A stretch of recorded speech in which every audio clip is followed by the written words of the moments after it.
Good afternoon students. LTSST online batch में आपका स्वागत है। तो स्टूडेंट्स देखिए, ये जो ऑनलाइन बैच SST LT का जो चल रहा है, इसमें इंडियन हिस्ट्री का सेक्शन ले रहा हूँ मैं। और उसमें जितने अभी तक, जहाँ तक मैंने आपके साथ डिस्कस किया है, तो उससे संबंधित जितने इम्पोर्टेंट क्वेश्चन बनते हैं, ठीक, उन क्वेश्चनों पे आज हम डिस्कस करेंगे। तो यहाँ क्वेश्चन स्क्रीन पे आप देख रहे हैं, ये टेस्ट सीरीज लाइव चल रही है। यहाँ क्वेश्चन नंबर फर्स्ट आप देख पा रहे हैं। अभी तक मेरे साथ 10 स्टूडेंट जुड़े हैं केवल। तो क्वेश्चन नंबर फर्स्ट आप देखिए, यहाँ पर क्वेश्चन नंबर फर्स्ट स्क्रीन पे। क्वेश्चन नंबर फर्स्ट में कहा जा रहा है कि प्रथम भारतीय साम्राज्य किसके द्वारा स्थापित किया गया था? कनिष्क, समुद्रगुप्त, हर्ष या चंद्रगुप्त मौर्य के द्वारा। तो क्वेश्चन नंबर फर्स्ट फर्स्ट का आंसर अभी पंकज जोशी जी का मेरे पास आंसर आया है। Pankaj ji, okay, welcome. तो क्वेश्चन नंबर फर्स्ट, स्टूडेंट आप जानते हैं कि क्वेश्चन नंबर फर्स्ट का जो राइट आंसर है ये डी है, चंद्रगुप्त मौर्य, ये इसका आंसर है। फिर नेक्स्ट क्वेश्चन, किस गुप्त शासक को यज्ञ की मुद्राओं पर उसे वीणा बजाते हुए दिखाया गया है? वीणा, तो कौन है, कौन सा शासक है जिसने अपने सिक्कों पर वीणा बजाते हुए दिखाया गया है? Question number two question number two, मैं चश्मा लगा लेता हूं। टू का आप डी कह रहे हैं, समुद्रगुप्त। बिल्कुल राइट आंसर है समुद्रगुप्त। बच्चों, समुद्रगुप्त, देखिए समुद्रगुप्त को कविराज भी कहते हैं और विसेंट स्मिथ ने इसकी जो तुलना है, इसे भारत का नेपोलियन भी कहा है। इसने 2 अश्वमेध यज्ञ भी किए थे और इसे ये एक संगीतज्ञ था। संगीतज्ञ इसलिए था क्योंकि इसके सिक्कों पर वीणा बजाते हुए दिखाया गया है। नेक्स्ट क्वेश्चन, 44 क्वेश्चनों पे डिस्कस करेंगे। माध्यमिक संप्रदाय के प्रवर्तक के रूप में किसे जाना जाता है? यानी माध्यमिक दर्शन का जो कॉन्सेप्ट था वो किसने दिया था? यहाँ पर देखिए क्वेश्चन नंबर थर्ड का आंसर क्या हो सकता है? थर्ड का आंसर चंद्रा मेहरा जी, अभी आप ही का आंसर आया है। पंकज जोशी, सी आप कह रहे हैं, बिल्कुल राइट आंसर। चूंकि इसके बाद हमें क्लास भी लेनी है, तो स्पीड बना के रखेंगे। नागार्जुन, और देखिए नागार्जुन तो जो था ये कनिष्क के दरबार में रहता था। फिर गुप्त काल में किस धातु के सर्वाधिक सिक्के जारी किए गए थे? यानी गुप्त काल में जो कॉइन इशू की गई है, कौन से मेटल की बनी थी सबसे ज्यादा? क्वेश्चन नंबर फोर का आंसर क्या हो सकता है? क्वेश्चन नंबर फोर का आंसर डी है। बिल्कुल राइट आंसर दे रहे हैं। मैंने आपको बताया भी था कि भारतीय इतिहास में अगर सर्वाधिक सोने के सिक्कों की बात करते हैं तो गुप्तों ने चलाए थे। अगर सर्वाधिक शुद्ध या भारी सिक्कों की बात करें तो वो कुषाणों ने चलाए थे। ठीक है, तो इसका आंसर सोने के सिक्के हैं, बिल्कुल राइट आंसर। राइट, नेक्स्ट लेकर चलते हैं। यहाँ पर चंद्रगुप्त सेकंड के नवरत्नों में से निम्न में कौन थे? यहाँ 4 नाम दिए गए हैं, भरतहरि, जयदेव, फैजी और अमर सिंह।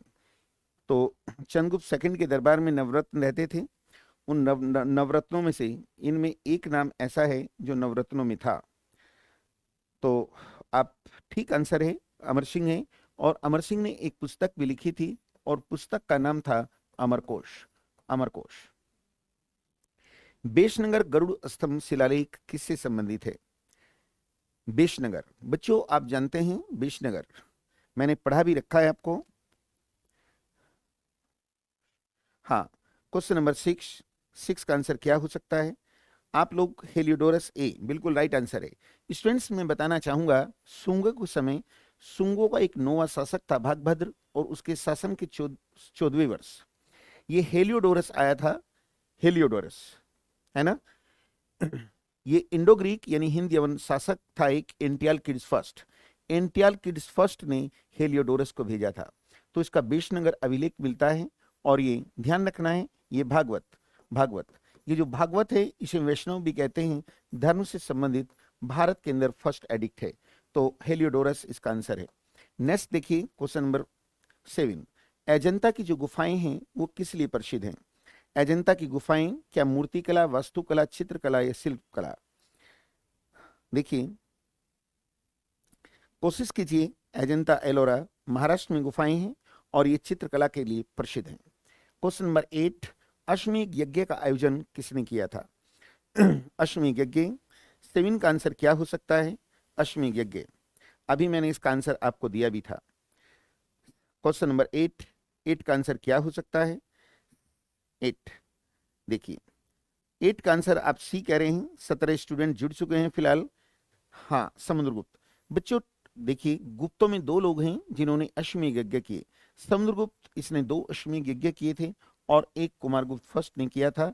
कुमारगुप्त फर्स्ट ने किया था। ये जो कुमारगुप्त फर्स्ट है, इसे महेंद्रादित्य या गोविंद गुप्त के नाम से भी जाना जाता है। नेक्स्ट क्वेश्चन है, सेतुबंध के रचनाकार परवरसेन, है ना, परवरसेन। ये परवरसेन सेकंड किस वंश का शासक था? आपको इंडिकेट कर देता हूं, गुप्तों के पैरेलल चल रहा है ये। नोवे का आंसर सी, वाकाटक वंश का है, वाकाटक वंश। और परवरसेन सेकंड से चंद्रगुप्त सेकंड की पुत्री थी प्रभावती गुप्ता, उसका विवाह भी हुआ था। इसकी जानकारी हमें प्रभावती गुप्ता के पूना कॉपर एडिक्ट से मिलती है। क्वेश्चन नंबर 10, कन्नौज को सर्वप्रथम महत्ता प्रदान करने वाले लोग कौन थे? कन्नौज को सर्वप्रथम जो इंपोर्टेंस दिया है, यहाँ 4 डायनेस्टी दी गई हैं, वो कौन सा था? कन्नौज।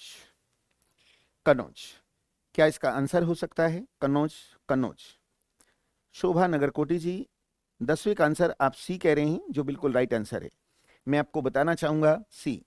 देखिए, मौखरी वंश आप याद कीजिए, मौखरी वंश का एक शासक था और उसका नाम था ग्रहवर्मा। और इसका विवाह जो हुआ था वो हर्षवर्धन की बहन राज्यश्री से हुआ था। राज्यश्री से हुआ था। तो समझ गए मेरी बात? तो यहाँ पर मौखरी वंश है ना। नेक्स्ट लेकर चलते हैं। नेक्स्ट, गुप्त शासकों की दरबारी भाषा क्या थी? यानी जो गुप्त शासक हैं, गुप्तों की दरबारी भाषा यानी इनकी ऑफिसर लैंग्वेज क्या थी गुप्तों की? Question number 11। क्वेश्चन नंबर 11 का क्या आंसर हो सकता है? ऋतु किरोला, वंदना बरमोला। देखिए, क्वेश्चन में आप कंफ्यूज हो गए हैं, लेकिन कुछ लोगों के आंसर सही आ रहे हैं। चंदन मेहरा जी, पिंकी वर्मा, ठीक, संस्कृत भाषा है। अब यहाँ क्वेश्चन नंबर 12, चंद्रगुप्त सेकंड ने विक्रमादित्य की उपाधि कब धारण की थी? देखिए, विक्रमादित्य की उपाधि हेमू को भी कहते हैं, हेमचंद्र विक्रमादित्य। उसने दिल्ली पर अधिकार किया, इसलिए विक्रमादित्य की उपाधि धारण की। लेकिन चंद्रगुप्त सेकंड ने क्यों धारण की थी? एक्चुअली में चंद्रगुप्त सेकंड ने शकों को पराजित किया था और शकों को पराजित करने के उपलक्ष्य में विक्रमादित्य की उपाधि धारण की। और इसके साथ साथ एक चांदी का सिक्का भी चलाया था। 2 काम किए थे। और गुप्तों के चांदी के सिक्के को हम रूपक कहते हैं, जबकि गुप्तों के सोने के सिक्के को दिनार कहते हैं। नेक्स्ट क्वेश्चन, हर्षवर्धन ने 606 में हर्ष संवत की स्थापना किस लिए की थी? प्लीज क्वेश्चन का नंबर भी डालते रहें। हाँ वंदना जी, क्वेश्चन का आंसर तो आप डालते हैं। हाँ बताइए, क्वेश्चन नंबर 13 का आंसर चंद्रा मेहरा जी। चलो, सबका आंसर ठीक है। आप जानते हैं कि ये जो हर्षवर्धन है, हर्षवर्धन, इसका जो राज्याभिषेक है ये 606 में हुआ था और 647 तक हर्ष ने शासन किया था। हर्ष को हम शिलादित्य भी कहते हैं। नेक्स्ट क्वेश्चन नंबर 14, ह्वेनसांग के सम्मानार्थ एवं महाज्ञान धर्म के प्रचारार्थ हर्षवर्धन ने 643 में कहाँ महासभा का आयोजन किया था? बच्चों, यहाँ पर महासभा लिखा गया है, लेकिन इसके लिए प्रॉपर एक वर्ड आना चाहिए। हाँ, महासभा का आयोजन कहाँ किया था? महासभा,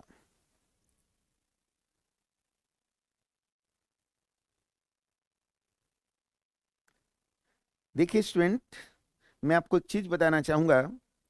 आप लोग सी इसका आंसर कह रहे हैं, है ना। महायान धर्म के प्रचारार्थ के लिए ये कन्नौज में जो है, कन्नौज में महासभा का आयोजन किया था। कन्नौज में महासभा का आयोजन किया है। और अगर प्रयाग की बात करते हैं तो ये यहाँ पर महामोक्ष परिषद का आयोजन करता है। ठीक है, महामोक्ष परिषद, कंफ्यूज होने की जरूरत नहीं है। 20 का करेक्ट आंसर होगा। और इसकी अध्यक्षता ह्वेनसांग ने की थी। लेकिन एक मिनट, यहां पर एक विचारणीय मुद्दा है। क्वेश्चन को करने का तरीका देखिए। महासभा का आयोजन ये कहां करता है? ये करता है कन्नौज में। सॉरी, महासभा का आयोजन जो करता है कन्नौज में, और महामोक्ष परिषद का आयोजन ये प्रयाग में करता है। प्रत्येक 5वें वर्ष अपने राज्य की एक आय का हिस्सा डोनेट करता है। तो छठी महामोक्ष परिषद में ह्वेनसांग ने विभाग लिया था, जो 641 में हुई थी, और यहीं से अपनी यात्रा की वापसी की थी। और हर्षवर्धन के दरबार में ह्वेनसांग दक्षिण भारत में पल्लव वंश के शासक नरसिंह वर्मन फर्स्ट के दरबार में आया था। चूंकि यहां पर जो समय दिया है 643, इसके अकॉर्डिंग आंसर ये होगा। अगर 641 से पहले है तो आंसर कन्नौज होगा। कुछ क्लेरिकल मिस्टेक हो जाती है क्वेश्चन टाइप करते समय। नेक्स्ट क्वेश्चन देखेंगे, निम्नलिखित में वह अंतिम बौद्ध राजा कौन था जो संस्कृत का महान विद्वान और लेखक था? वो क्या हो सकता है? Question number 15। क्वेश्चन नंबर 15, वन्ना जी, ये 4 शासक यहाँ पर दिए गए हैं। कनिष्क, ये बौद्ध धर्म को मानता है, चूंकि इसके सिक्कों पर बुद्ध का चित्र बना है। अशोक बुद्ध था ही, ये आप जानते हैं, ठीक है। बिंबिसार, इसने भी जो फर्स्ट बौद्ध हाँ बिंबिसार, देखिए इसके पुत्र अजातशत्रु ने पहली बौद्ध संगति कराई थी, लेकिन बिंबिसार ने, ये भी बुद्ध के पैरलर है, और इसने बुद्ध को वेलुवन विहार दान में दिया था। तो 15 का आंसर क्या कह रहे हैं? ए।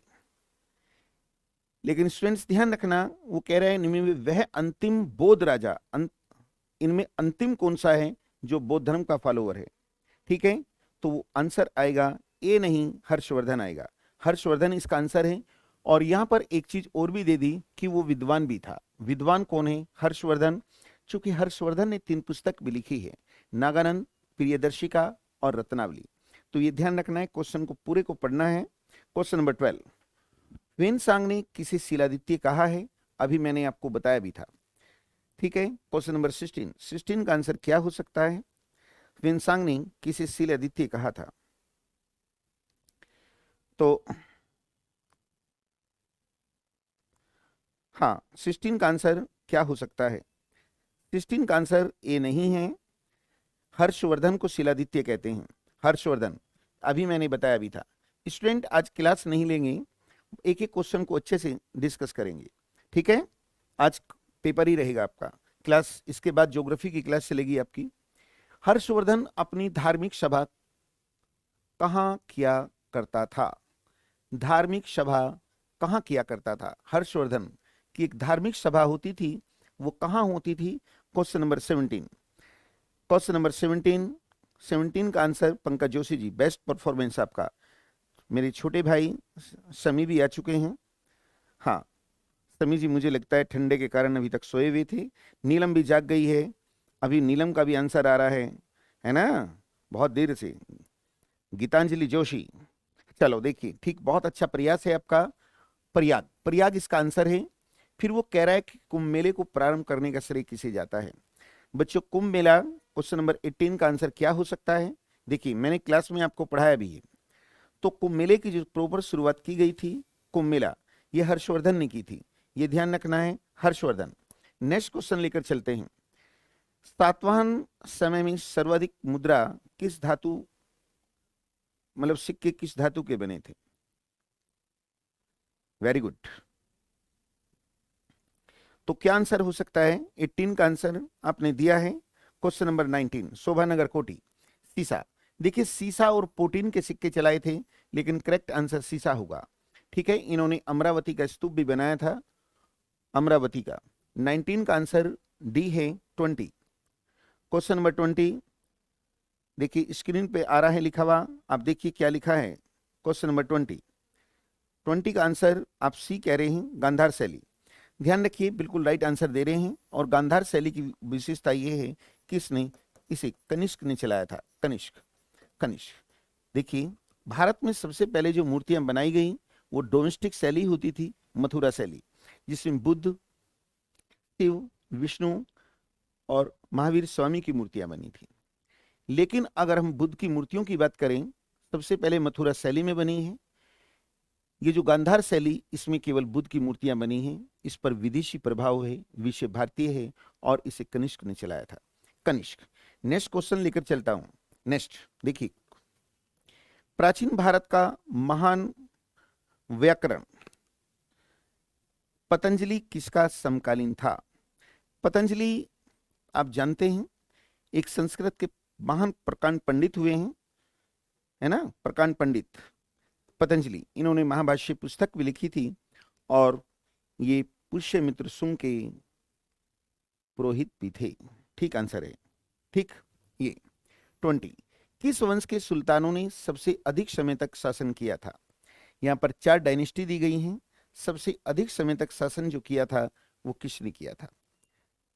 Question number 22। तो देखिए, ये क्वेश्चन उत्तराखंड पीसीएस में भी पूछा जा चुका है। अगर सबसे लंबे समय तक बात करते हैं तो सबसे लंबे समय इन्होंने शासन किया है, लंबे समय शासन किया है, ठीक है। और सबसे कम समय की बात करते हैं, मात्र 30 वर्षों की, तो कम समय जो शासन किया है ये खिलजी डायनेस्टी ने किया है। नेक्स्ट, किस राजपूत राजा ने मोहम्मद गोरी को पहली बार हराया था? बहुत प्यारा सा क्वेश्चन है, बताइए।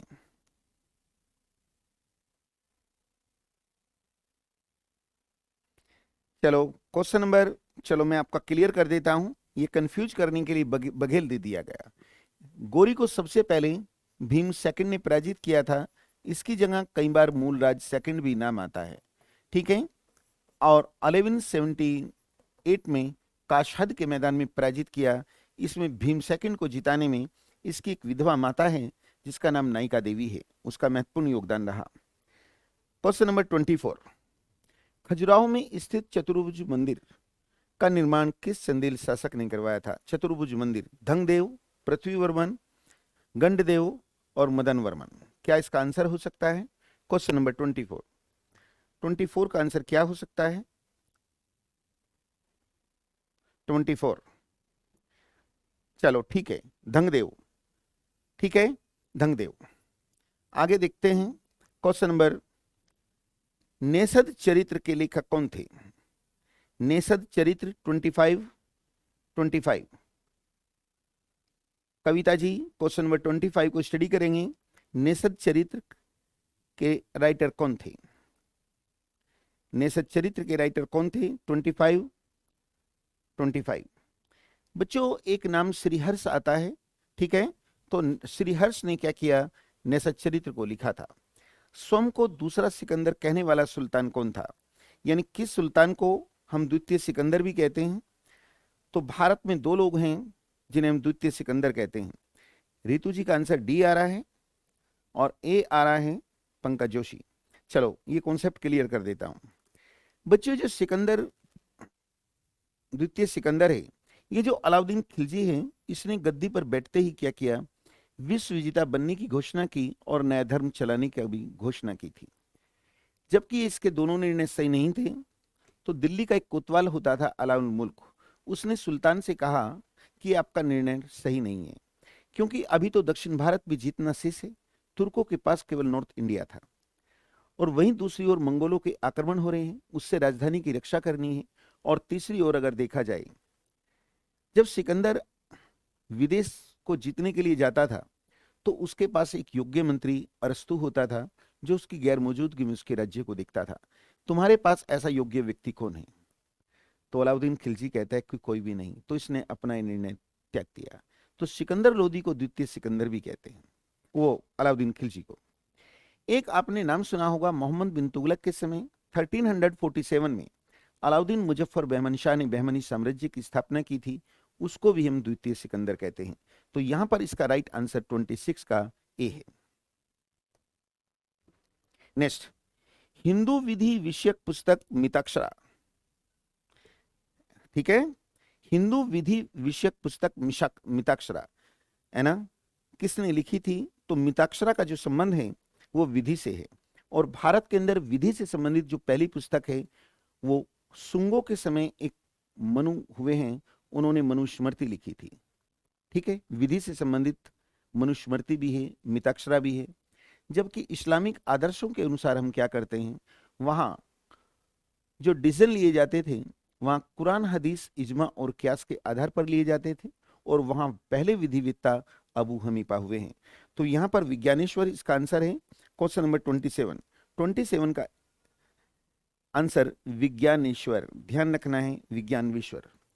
देखिए, किसने कुलीन प्रथा और कुलीनतावाद का आरंभ किया था? यहां 4 नाम दिए गए हैं, सामंत सेन, विजय सेन, बल्लाल सेन और लक्ष्मण सेन।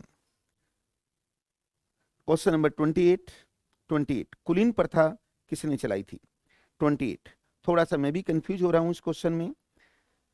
पहला आंसर पंकज जोशी, सामंत सेन। अब सभी के आंसर आप ए देंगे, क्योंकि एक भाई ने ए दिया है तो हम भी ए देंगे, ठीक है। लेकिन आपका आंसर बिल्कुल गलत है, ए इसका आंसर नहीं है, ए इसका आंसर नहीं है। थोड़ा सा मैं कंफ्यूज हो रहा हूं, लक्ष्मण सेन इसका आंसर है, ठीक है। माफी चाहता हूं, ये वीडियो जारी है, एक बार मैं भी देख लूंगा, इंसान गलती का घर होता है, 1% ये भी हो सकता है, ठीक है, लेकिन ये इसका आंसर नहीं है। अब फिलहाल लक्ष्मण सेन है इसका आंसर। नेक्स्ट, भारत में पोलो का खेल किसने प्रचलित किया था? भारत में पोलो खेल का प्रचलन किसने किया? क्या यूनानी थे, अंग्रेज, मुगल या तुर्क? क्वेश्चन नंबर 29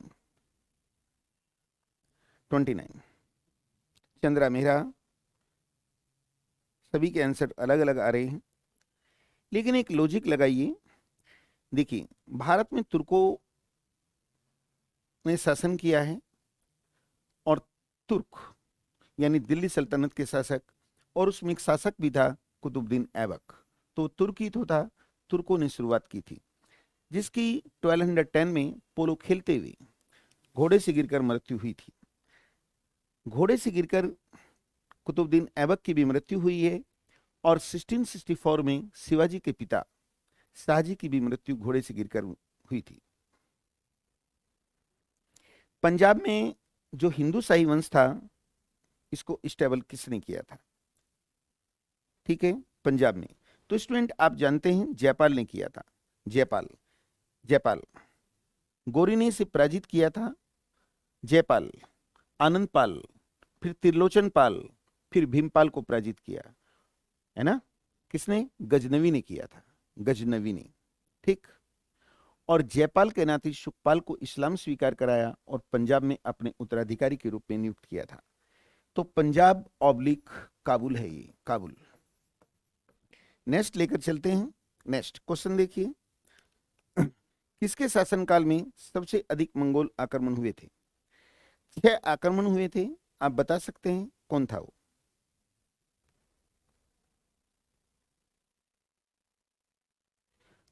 एक मिनट, मैं आपका क्वेश्चन ले आता हूं।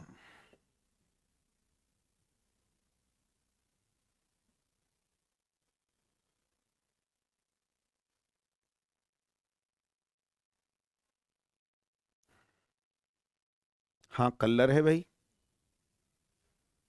नाम मैं बिल्कुल, आपकी बात ठीक है, कल्लर इसका आंसर है।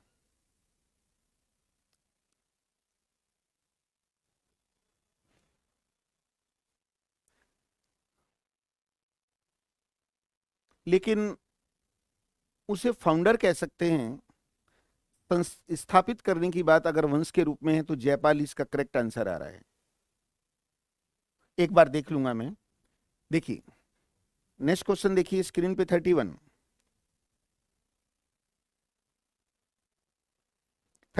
किसके समय में? देखो भाई साहब, इल्तुतमिश तो इसमें विकल्प ही नहीं दिया है। देखिए, इसका राइट आंसर अलाउद्दीन खिलजी है, और अलाउद्दीन खिलजी के समय सर्वाधिक मंगोल आक्रमण हुए थे, 6। मंगोलों को देखिए, अलाउद्दीन खिलजी के दरबार में 4 खां सेनापति थे, जिनमें जफर खां, नुसरत खां, अल्प खां और उलुग खां। और जफर खां मंगोलों को पराजित करने का स्पेशलिस्ट था, और किली के युद्ध में जफर खां की मृत्यु भी हुई थी। तो इसका राइट आंसर बी। सरा ए अदल निम्नलिखित में किसका बाजार था? आप जानते हैं कि अलाउद्दीन खिलजी ने मार्केटिंग सेटलमेंट चलाया था, बाजार व्यवस्था। तो सराय अदल एक बाजार का नाम होता था, उसका संबंध किससे था? सराय अदल। स्टूडेंट्स देखिए, बाजार व्यवस्था की देखरेख के लिए उसने दीवाने रियासत एक विभाग भी बनाया था, और सराय अदल का करेक्ट आंसर है, वो है वस्त्र एवं अन्य वस्तुओं का बाजार था। नेक्स्ट में लेकर चलता हूं यहां पर, हिंदूशाही राज्य की राजधानी वो कौन सी थी? हिंदूशाही राज्य की राजधानी क्या थी? हिंदूशाही। क्वेश्चन नंबर 33 का आंसर क्या हो सकता है? हिंदूशाही। ये हिंदूशाही वंश वही है जयपाल वाला, जिसने पंजाब ऑब्लिक काबुल में शासन किया था। और शोभा नगर कोटी जी, इसका राइट आंसर है उद्भानपुर या बैहिंद। गजनवी ने इस पर अधिकार भी किया था। दिल्ली का अंतिम हिंदू शासक कौन था? दिल्ली का अंतिम हिंदू शासक कौन था? 34 गीतांजलि जोशी। इसका राइट आंसर पृथ्वीराज चौहान है। बिल्कुल राइट आंसर है पृथ्वीराज चौहान। देखिए 1192 में तराइन के दूसरे युद्ध में इसकी हार हुई। दिल्ली और अजमेर जो था ये गोरी को मिला और गोरी ने अपने गुलाम कुतुबुद्दीन ऐबक को सौंप दिया। 35 देखिए सल्तनत काल में न्याय विभाग का वास्तविक प्रधान कौन था? 35 का आंसर क्या हो सकता है? 35 न्याय विभाग यानी जुडिशरी।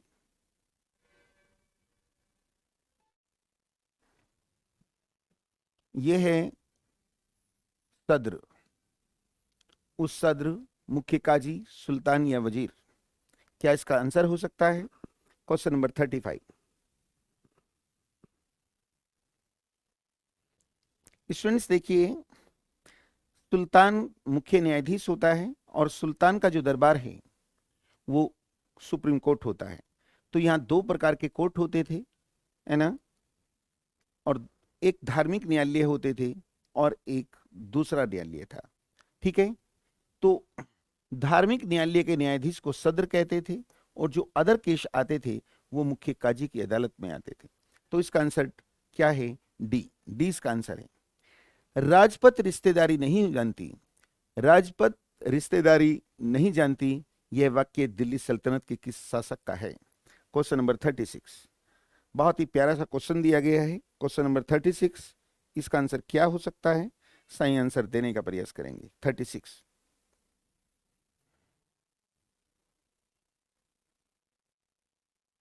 लेकिन बच्चों 36 का आंसर ये नहीं है। इसका जो आंसर है वो बलवन है। 36 का आंसर अलाउद्दीन खिलजी नहीं है, नहीं है। इसका आंसर बलवन है। बलवन ने अपना एक पृथक राजत्व सिद्धांत दिया था, है ना, जो ईरान ऑब्लिक फारस से लिया गया था। इसको आप देख लीजिए, बलवन इसका आंसर है। भारत में निर्मित होने वाली सर्वप्रथम मस्जिद कौन सी थी? भारत में जो सबसे पहले स्टेबल मस्जिद हुई है, यहां पर 4 नाम दिए गए हैं, वो कौन सी है? 37 का आंसर कंटिन्यू रहिए। क्या इसका आंसर हो सकता है? चलो 37 का जो आंसर है ये कुव्वत उल इस्लाम मस्जिद है। देखिए ये दिल्ली में है, दिल्ली में है और इसे कुतुबुद्दीन कुतुबुद्दीन दिन ऐबक ने बनाया था। ऐबक ये भारत की पहली तुर्की मस्जिद है। प्रसिद्ध साहित्यिक रचना तहकीक ए हिंद किसकी है? तहकीक ए हिंद पूछा गया है यहां पर आपसे। तहकीक ए हिंद ये रचना किसकी है?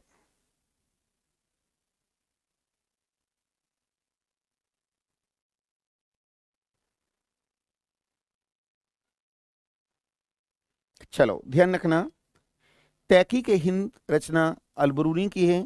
अलबरूनी को अबू रेहान भी कहते हैं। अबू रेहान ये गजनवी के साथ भारत आया था। इसने किताबुल हिंद पुस्तक लिखी है।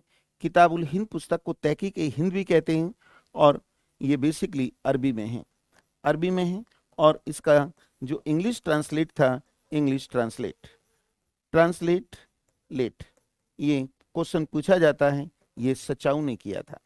इसके ट्रांसलेटर सचाऊ था।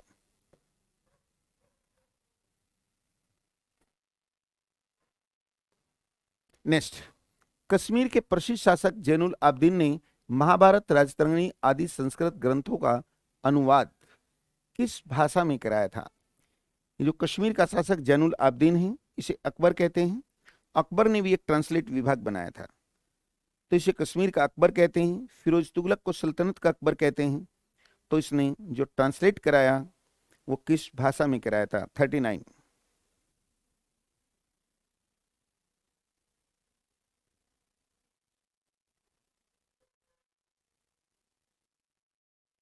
हाँ, फारसी इसका आंसर है, फारसी। नेक्स्ट, कृष्णदेव राय का राजकवि कौन था?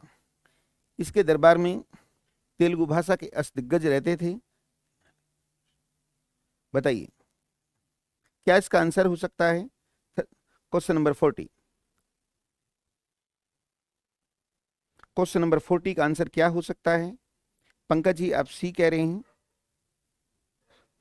और बताइए। चलो ठीक, पेदन्ना। नेक्स्ट क्वेश्चन देखिए, अठवण का क्या अर्थ होता है? अठवण। Question number 41। 41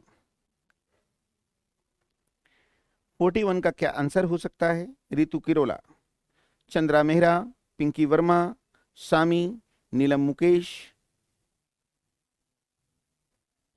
41 का सी, अठवण। अठवण, लेकिन इसका आंसर इंपोर्ट टैक्स होता है, आयात कर होता है, आयात। 42, दिल्ली सल्तनत की दरबारी भाषा क्या थी? दिल्ली सल्तनत की दरबारी भाषा क्या थी, ये आपको बताना है।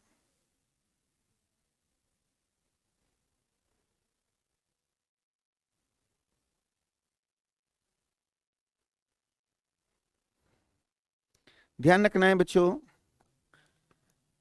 फारसी भाषा है।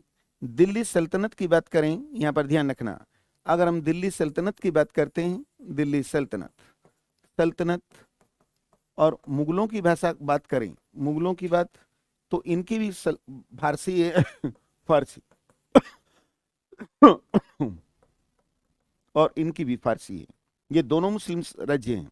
एक मुस्लिम राज्य बहमनी है, बहमनी, बहमनी, लेकिन बहमनी साम्राज्य आपको पता है 1347 में एमबीटी के समय बनाया गया था, मोहम्मद बिन तुगलक के समय। देवगिरी नामक स्थान पर दौलताबाद राजधानी बसाई थी, जिसे कुतुब इस्लाम कहते हैं, तो वहीं पर बहमनी साम्राज्य। लेकिन ये बहमनी साम्राज्य भले ही मुस्लिम है, इनकी जो दरबारी भाषा थी ये मराठी थी, ये ध्यान रखना, मराठी। अब दो क्वेश्चन और बचे हैं, दो क्वेश्चन बहुत इजी से बेबी क्वेश्चन दिए गए हैं यहाँ पर। चोल राजाओं ने किस धर्म को संरक्षण दिया था? देखिए दो प्रकार के चोल थे, एक संगम कालीन चोल थे, आपको बताया था मैंने, और फिर 1850 में विजयालय चोलों का द्वितीय संस्थापक बनकर आया था। तो इनका धर्म क्या था? चलो डी इसका आंसर है, राइट आंसर है। क्यों? उनकी उपाधि क्या थी? देखिए कोदन राम, शिवपाद शेखर, है ना, तो शैव धर्म को मानते थे। क्वेश्चन नंबर 40, खजुराहो में स्थित जो मंदिर हैं, मंदिरों का निर्माण किसने कराया था? खजुराहो स्थित मंदिरों का निर्माण किसने कराया? 44 सी, चंदेल शासक, चंदेल शासक। आपको पता है गजनवी से चंदेलों का भी युद्ध हुआ था, चंदेल शासक विद्याधर, याद है? तो बच्चों देखिए इस पेपर में बहुत ही कम क्वेश्चन, 44 क्वेश्चन दिए गए थे, और 44 जो पोल साइंस आपको सर पढ़ा रहे हैं डॉक्टर प्रमोद जी, परसों वो भी आपका मंडे को एक पेपर लेंगे, और ट्यूसडे में ज्योग्राफी वाले जो सर ले रहे हैं क्लास आपकी, वो भी अपना एक पेपर लेंगे। तो आज मुझे पेपर ही कराना था आप, ठीक है, बाकी क्लास को मैं कल कंटिन्यू करूंगा, ठीक? या एक काम कर लीजिए, ठीक, कल ही कंटिन्यू करेंगे, आज की क्लास यहीं तक रहेगी।